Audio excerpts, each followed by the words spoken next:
Karibu kwenye Matumaini, kipindi cha mafundisho ya Biblia kinachokuletea tumaini kwa maisha ya kila siku.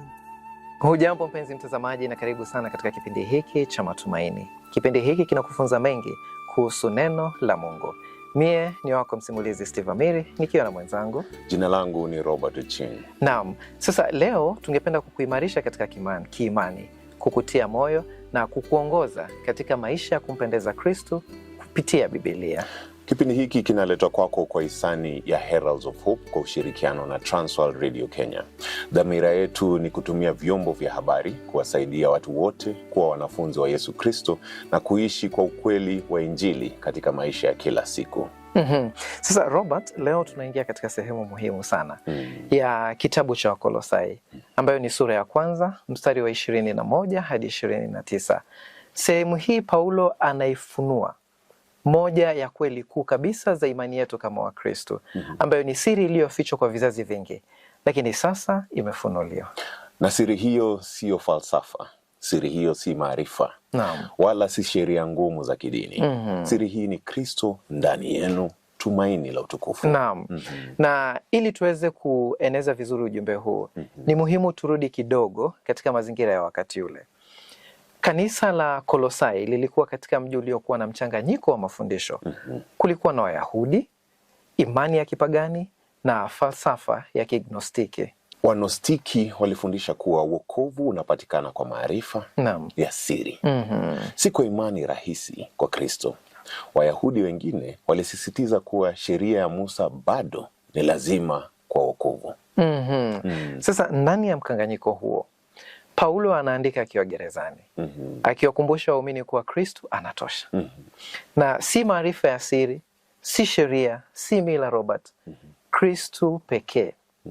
Anasema hivi, andiko kutoka Wakolosai 1:21-23 linasema hivi: nanyi mliokuwa hapo kwanza mmepatikana kuwa wageni na adui katika nia zetu kwa matendo yenu mabaya, lakini sasa amewapatanisha katika mwili wa nyama yake kwa mauti, ili awasimamishe mbele zake watakatifu wasio na mawaa wala lawama, ikiwa mnakaa katika imani, mkiwa mmejengwa juu ya misingi na imara, wala msiondoke katika kumtumainia la Injili mlioisikia, iliyoenezwa katika viumbe vyote vilivyo chini ya mbingu, nami Paulo nalifanywa mhudumu wake.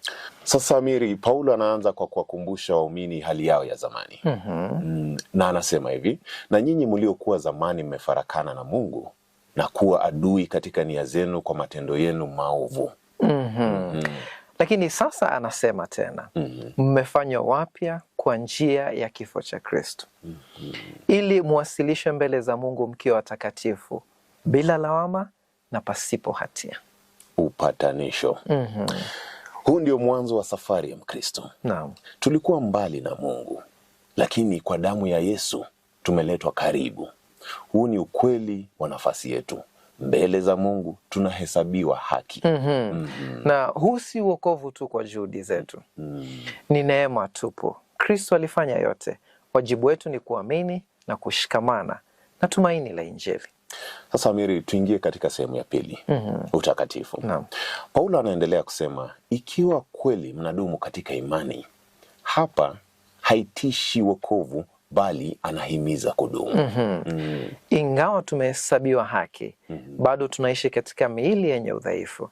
Ndiyo maana utakaso ni safari ya kila siku, Roho Mtakatifu akitubadilisha hatua kwa hatua.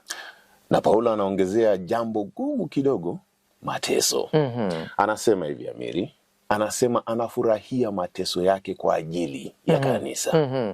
Lakini mateso hayazuii ukuaji wa kiroho. Kweli. Mara nyingi ndiyo yanayouzalisha. Kama dhahabu inavyosafishwa kwa moto, ndiyo imani yetu inavyosafishwa kupitia majaribu. Haya, na utukufu, Paulo anasema anafikia kilele cha ujumbe wake.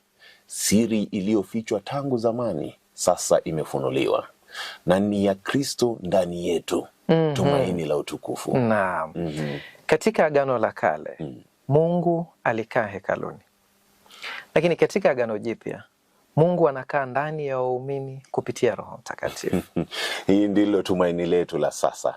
Kristo akifanya kazi ndani yetu, na tumaini letu la baadaye tutakapofunuliwa katika utukufu pamoja naye.